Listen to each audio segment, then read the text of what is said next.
Hi friends, कैसे आप लोग। आज जो हम आए हैं चर्चा करने के लिए, वो चर्चा का विषय है एमबीबीएस इन यूक्रेन। क्यों बच्चे एमबीबीएस इन यूक्रेन को प्रेफर करते हैं, क्या उसमें खासियत है, क्यों एमबीबीएस इन यूक्रेन में प्रॉब्लम क्या है, सारी जानकारियाँ लेना ज़रूरी है। तो क्यों का जवाब देना है। सबसे पहले हम यूक्रेन का डिसएडवांटेज जो बच्चे को मैक्सिमम आता है वो बताना चाहते हैं। सबसे बड़ा डिसएडवांटेज एक ही है वहाँ, और वो है वहाँ का वेदर। ये उन बच्चों के लिए है डिसएडवांटेज जो बच्चे को ठंड में रहने में परेशानी होती है। वैसे इंडिया में जो है मैक्सिमम बच्चे को ठंड का मौसम बहुत अच्छा लगता है। तो वहाँ का टेम्परेचर जो है -8 से 26 डिग्री 27 डिग्री के आसपास जाता है। तो इतना कम टेम्परेचर होता है -8 में, और मैक्सिमम जो जाता है वो टेम्परेचर जाता है 26 से 27 डिग्री के आसपास।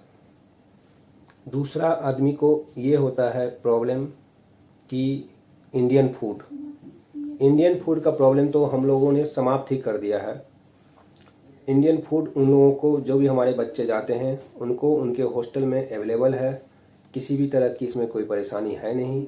इंडियन फूड उनको आसानी से मिल जाता है, और एक टाइम नहीं 3 टाइम हम लोग खाना खिलाते हैं बच्चे को। तो 3 टाइम में बच्चे का इंडियन फूड की उतनी परेशानी नहीं होती है। हाँ, बाहर में जब आप घूमते हैं तो इंडियन रेस्टोरेंट कम है, तो स्ट्रीट फूड वगैरह जिनको खाने की आदत है वो सब में नहीं मिल पाती है। लोननेस तीसरा पॉइंट आता है डिसएडवांटेज में, कि आप बाहर जाते हैं, आपको पेरेंट्स का, अपने देश का याद आता है। ये थोड़ा सा शुरू में लगता है, लेकिन जैसे ही आप वहाँ रहने लगते हैं तो ये डिसएडवांटेज एडवांटेज में लगने लगता है। आपका ध्यान पढ़ाई पे ज़्यादा रहता है, तो इसका आपको फ़ायदा मिलता है। चौथा प्रॉब्लम आता है फॉरेन लैंग्वेज, लेकिन ये भी बहुत बड़ा प्रॉब्लम है नहीं, क्योंकि फॉरेन लैंग्वेज हम फॉरेन जा ही रहे हैं तो वहाँ का लैंग्वेज जो है पढ़ाई के साथ साथ सिखाया ही जाता है। तो 2-4 महीने के बाद बच्चे को वहाँ का लैंग्वेज समझ में आने लगता है, किससे कैसे बात करनी है वो समझ में आने लगता है। तो इस तरह की परेशानी होती नहीं है, क्योंकि वहाँ के पीपुल जो है वो बहुत ही फ्रेंडली पीपुल हैं, एक दूसरे से बहुत मिलनसार हैं। तो इन सब तरह की परेशानी नहीं होती है, क्योंकि वहाँ का कल्चर, चौथा ये होता है कल्चर। जैसे इंडियन कल्चर और वहाँ के कल्चर में बहुत अंतर है। तो जाने के बाद, रहने के बाद, कुछ महीने के बाद वो सारा आपको अच्छा लगने लगेगा। तो कल्चर भी जो है, वहाँ के पीपल ही इतने अच्छे हैं कि आपको कल्चर का प्रॉब्लम नहीं दिखाई पड़ेगा। सबसे बड़ी बात यह है कि आप जब भी जाए वैसे एजेंट के थ्रू जाए जो आपका एडमिशन सही ढंग से करवाए, साथ ही वहाँ पे आपको किसी भी तरह की परेशानी नहीं हो। क्योंकि लास्ट ईयर जो समस्या आई थी 2019 में, 3 मेडिकल कॉलेज को बंद किया गया था, और उसका सिर्फ एकमात्र रीज़न था बच्चे को परेशानी होना।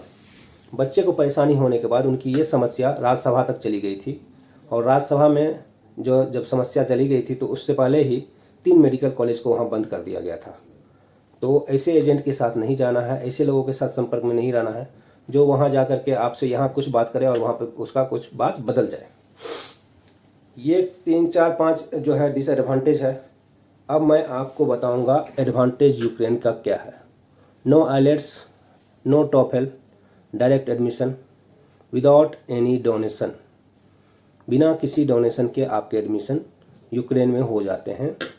तो ये एक बहुत बड़ा प्लस पॉइंट है। और फीस इंडिया में प्राइवेट डीम्ड के जो फीस हैं 24 लाख 25 लाख, उतने में पूरे 6 साल की फ़ीस हो जाती है। तो फीस की तो कोई बात ही नहीं है, समझ लो। सेकंड एडवांटेज फीस है। एडवांटेज तो और भी बहुत सारे हैं जिनको मैं आपको बताऊंगा। नो डोनेशन है, इसकी तो कोई बात ही नहीं है डोनेशन की। कॉस्ट ऑफ लिविंग बहुत ही सस्ता है। आप इंडिया में जब एडमिशन कहीं भी लेते हैं तो कहीं पर भी प्राइवेट कॉलेज में एडमिशन लेते हैं, जैसे यूपी में ही आपने एडमिशन लिया, तो यूपी में कॉस्ट ऑफ लिविंग देखो कि आपसे 2.5 लाख रुपये साल का सिर्फ रहने का और खाने का लिया जाता है, और वहाँ पे कॉस्ट ऑफ लिविंग है 7,000 रुपये महीना, मतलब $100, 7,200 हो जाए, 7,400 हो जाए, यही कॉस्ट ऑफ लिविंग है। मतलब इंडिया से बहुत ज़्यादा सस्ता कॉस्ट ऑफ लिविंग है। डोनेशन 1 रुपया किसी को नहीं देना है।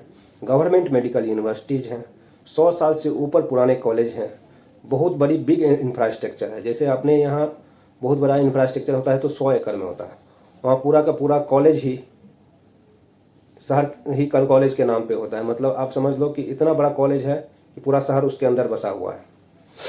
उसके बाद क्वालिटी ऑफ एजुकेशन हाई है हमारे यहाँ से, क्वालिटी बहुत ही बेहतरीन है एजुकेशन का।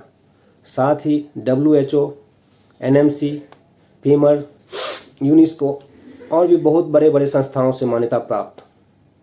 तो मान्यता की कोई टेंशन है नहीं। वैसे भी हमारे यहाँ जिसे NMC MCI ने मान्यता नहीं दिया है उस कॉलेज में हम लोग एडमिशन लेते भी नहीं है और करवाते भी नहीं।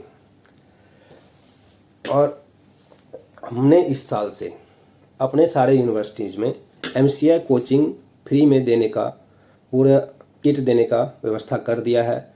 इससे जो है सेकेंड ईयर से जो भी बच्चे वहाँ पढ़ाई करेंगे उनको हम लोग MCI की मुफ्त कोचिंग देंगे।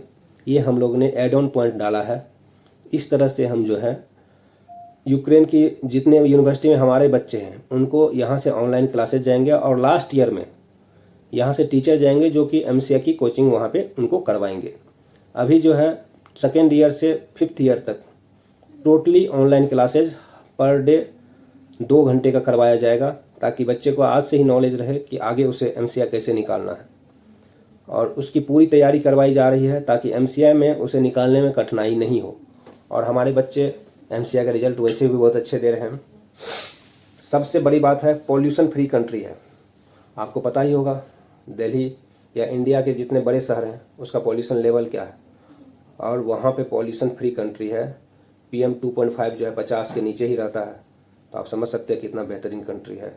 बहुत अच्छा वेदर है, बहुत अच्छा इन्वायरमेंट है, पीपल बहुत फ्रेंडली हैं, इंडियंस की बहुत ज़्यादा कदर करते हैं।